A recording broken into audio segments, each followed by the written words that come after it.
Hi! నమస్తే. Welcome to my channel Vasumathi's vlogs. ఇంకా last video continuation అండి. ఏంటంటే, నా ఆపరేషన్ తర్వాత నాకు డైట్ పెట్టినారండి. ఏమేం డైట్ పెట్టినారంటే, స్టిచెస్ తీసే వరకు అస్సలు ఒక చుక్క కూడా ఆయిల్ లేకుండా, ఒక స్పూన్, 2 స్పూన్ల కంటే ఆయిల్ ఎక్కువ తినకూడదనమాట. మనకు మన వైపు అట్లా రిస్ట్రిక్షన్ లేదని విన్నాను. కానీ మనం ఎక్కడ ట్రీట్మెంట్ తీసుకుంటున్నామో వాళ్ళ ప్రకారమే వినాలి కదా! పైగా నార్త్ ఇండియన్ డాక్టర్సు, మన సౌత్ ఇండియన్ మీద వాళ్ళ ఇంప్రెషన్ ఎట్లుందో తెలీదు. మనకు ఎక్కువ పెట్టిండొచ్చు అనుకుంటున్నాను. ఏంటంటే లైట్‌గా డైజెషన్ అయ్యే ఫుడ్ అన్నారా. సో, ఆయిల్ లేకుండా కూరలు తినమని. పప్పులో అంటే ఆమె ఏమని చెప్పిందంటే 9 డేస్ వరకు మాత్రం ఓవర్ స్ట్రిక్ట్ పెట్టినారండి. ఒక్క చుక్క ఆయిల్ లేకుండా ఆ దలియాలు అన్నీ నాకేమో ఆకలి ఎక్కువేస్తుంది. వీళ్ళేమో ఓవర్ స్ట్రిక్ట్. వీళ్ళ మాట కాదని మా పాప పెట్టదు. నాకు భయం, ఆమె అరుస్తది. నాకు ఆ డాక్టర్ అంటేనే భయం. కొంచెం స్ట్రిక్ట్ అనమాట. సో, అందుకని ఉట్టి పండ్లు తినేది, ఆకలేస్తే ఆమె చేసి పెట్టిన ఉట్టి రోటీలు ఉంటాయి కదా! ఆ రోటీని, ఆ కర్రీనే రిపీటెడ్‌గా ఇంకా హోమ్ ఫుడ్డే తినాలి. బయట ఫుడ్ తినకూడదు. ఇంకా పూరి ఇట్లా ఎట్లా చూపించిందంటే, ఇట్లా దేవేటివి ఏం తినొద్దన్నది. ఒకసారి ఫోన్ చేసి కూడా ఏమో అడిగినామండి. వద్దు తినొద్దన్నదనమాట. అంటే ఒక్క చెక్కిలం కూడా తిననీయలేదు. ఒక చెక్కిలం ముక్క కూడా మా పిల్ల తిననీయదు. ఆమె పెట్టిన స్ట్రిక్ట్‌కి నా కూతురు చేసే స్ట్రిక్ట్ చేష్టలకి ఈ వంట ఆవిడ చేసే వంటలు ఇంకా ఈవిడ మాడగొట్టేస్తూ ఉంటుంది. ఎందుకంటే ఆమెకు 1 మంత్ శాలరీ బాగా తీసుకుంది. ఆ తర్వాత నుండి వంటలు గబ్బు లేపుతుంది. పప్పు నేను నీళ్లు వేయొద్దని చెప్తే కూడా నీళ్లు పోసేస్తుంది. రోజు నీళ్ళపప్పు తినలేం తల్లి. కర్రీ ఉంటే నీళ్ళపప్పు బాగుంటుంది. కర్రీ లేనప్పుడు మన పప్పు చూడండి ఎలా నీళ్ళగా చేసిందో. ఇలా కన్ను తిప్పితే చాలు రాంగ్ చేసేస్తుంది. అక్కడే ఉండి నేర్పించుకొని ఈ మాత్రం వంట గంటన్నరలో నేను చేయలేనండి. నేనేమన్నా అడిగి చేయించుకుందామంటే గంటన్నర టైంలో ఏం చేయించుకోవాలో నాకు తెలియట్లేదు. అందుకే ఆమెకు వచ్చినవి అప్పచెప్పేస్తున్నా. వస్తేనే చెప్పేస్తా. పప్పు, కర్రీ ఏం చేయాలనో, రోటీ, పలానా రోటీ అని చెప్పేస్తా, అన్నము అంతే. టీ ఇంకా ఆమె ఫాస్ట్‌గా చేసుకుంటుంది. ఇంకా దీన్ని మించి నేను వేరే చెప్పాలంటే పని స్లో అయిపోతుంది కదా! సో, ఆమె పెట్టే ఎప్పుడెప్పుడు ఆమె నా ఇంట్లో ఉండి వంట ఆమె వెళ్ళిపోతుందని ఉన్నాను. 7వ తేదీ వరకు ఉంది ఆమె టైము. ఇంకా ఆ తర్వాత నేనే చేసుకుంటానండి. ఈ మాత్రం సింపుల్ వంట చేసుకోలేమా? నాకు డాక్టర్ స్టిచెస్ ఇప్పినాక చెప్పిందన్నాను కదా! ఐరన్ చేసుకోమనింది. ఐరన్ బాక్స్ పెట్టి ఐరన్ మాత్రం చేసుకో, అంతకుమించి ఏం చేసుకోవద్దని. నేను జీవితంలో ఐరన్ చేయను. ఎంత కష్టపడ్డాను ఐరన్ చేసి ఒకప్పుడు ఐరన్ చేయడం అంటే కూడా మనకు ప్రెస్ అవుతుంది చేతికి. ఆమె వంట వద్దంటది కానీ ఐరన్ చేయమంటుంది. సరే, ఇంకా మళ్ళీ ఇంకో చెకప్కి వెళ్ళాము. మళ్ళీ ఒక 10 రోజుల తర్వాత వెళ్ళిన తర్వాత కూడా ఏం చెప్పింది, ఇప్పుడు బాగుంది కానీ డ్రెస్సింగ్ కంటిన్యూ చేసుకుంటూ ఉండు. స్నానం చేసిన తర్వాత సోప్ అస్సలు తగలకుండా మెయింటైన్ చేయి, సోప్ పెట్టకుండా. తర్వాత కంపల్సరీ డ్రెస్సింగ్ చేసుకోమన్నది. ఇంకా అది చేసుకోమనింది. మొన్న నా బర్త్డే వరకు చేసుకుంటానే ఉన్నా. ఏంటంటే వంగకూడదంట అండి. మీకు చెప్తున్నా వినండి. వంగద్దు. 1/2 కిలో కూడా బరువు ఎత్తకూడదంట. ఓన్లీ స్ట్రైట్‌గా కొంచెం పని చేయమనింది. లైట్‌గా మీ 4 వరకు వంట చేసుకోనింది. నేను ఒక డౌట్ అడిగినామను. సరే, ఇప్పుడు వంట ఆవిడ ఉంది కదా! మా 4 వరకు వంట చేసుకోమన్నారు కదా! ఇప్పుడు కింద డ్రాలో ప్లేట్లు ఉంటాయి మేడం. నేను ప్లేట్ వంగి తీసుకొని అన్నం తినొచ్చా అని అడిగిన. అంటే నో, అసలు అన్నం కూడా నువ్వు తినాలంటే ప్లేటు పిల్లలకి చెప్పింది. పైన పెట్టేయండి మీరు. ఆమె కోసం ఒక 4 ప్లేట్లు తినేటప్పుడు ఆ ప్లేట్లు తీసుకోండి. ఇంకా నేను వంట ఎలా చేయాలండి? కింది కొంగి ప్లేట్ కూడా తీసుకోకూడదు అన్నప్పుడు ఇంకా వంట ఏం చేస్తాను మా 4కి? అంటే ఇప్పుడు మా వంట ఆవిడ ఎలా నడుము వంచకుండా వంట చేస్తుందో నేను అట్లా చేయాలి. మా వంట ఆమెకు నడుము నొప్పి, కింది కొంగదు, స్టూల్ ఎక్కలేదు. ఆమె ఇబ్బంది చూడలేక నేను సస్తుంటాను. నేను కొన్ని తీసిస్తుంటానైనా. మా పిల్ల నన్ను నడుస్తుంది చూడండి. నీళ్ళ పప్పులు తినుకుంటూ ట్రైన్ ఫుడ్ తిన్నట్టు ఉంటుందండి. స్టేషన్లో ఫుడ్ తింటాం చూడు ట్రైన్లో. ఇంకా చెప్పి ఇది వేయద్దు, అది వేయద్దు అని విసుగొస్తుంది. సో, ఆమెకి అప్పచెప్పి కూర్చొని 6 గంటలకు ఆమె వస్తే లేచి రెడీగా ఆమెకు డోర్ తీసి ఏమేమి చేయాలో చెప్పి అట్టే కూర్చొని ఉంటాను. చూస్తూ ఉండాలి. ఒకరోజు చూస్తా, ఒకరోజు చూడను. ఇంకా నెల అయిపోయింది కదా! టార్చర్ పెడుతుంటే ఇంకా కిచెన్లోనే కూర్చొని ఉంటున్నాను. మా ఇంట్లో ఏమో ఒక యుద్ధమే అయిపోతుందన్నమాట.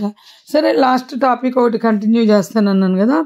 ఏంటంటే చెప్పాను కదా, మనం ముందు ఎవరికన్నా చెప్తే మన పని ఆగిపోతే వాళ్ళ వల్లనే అనుకుంటామని ఒక ఎగ్జాంపుల్.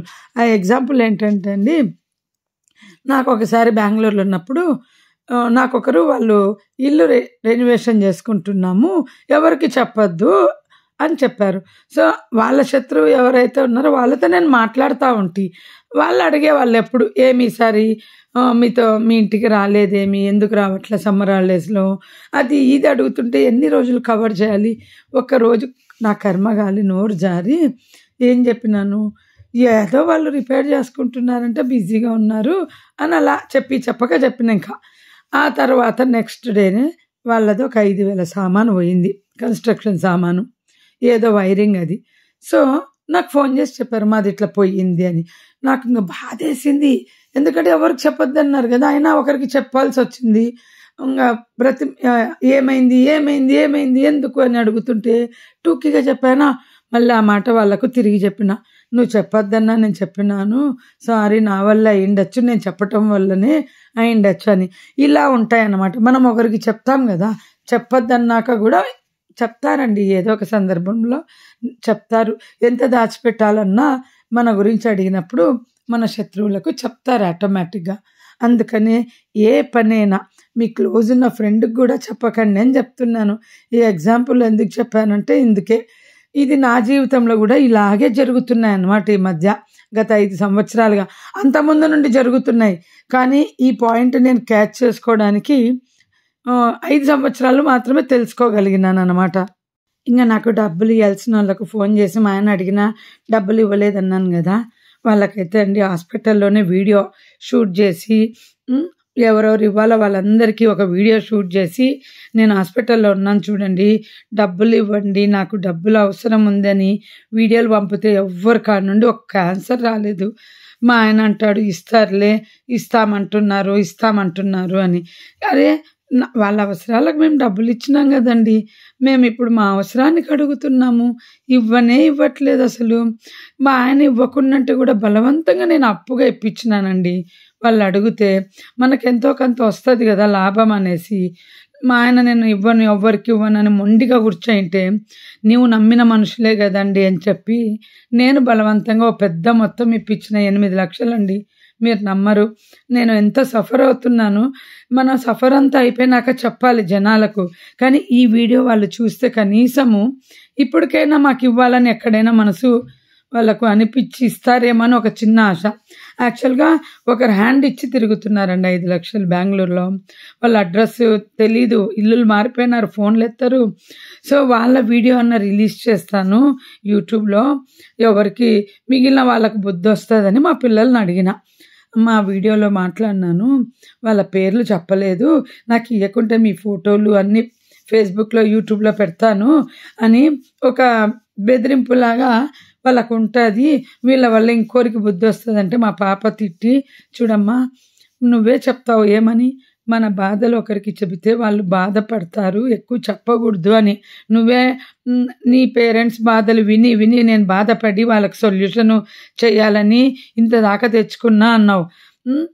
ఇప్పుడు నువ్వు చెప్పినావనుకో, నీ బాధలు నోటితో చెప్పేది వేరు, నువ్వు అలా వీడియోలు పంపిస్తే అది చూసి జనాలు ఇంకా బాధపడతారు నీ మాటలు విని.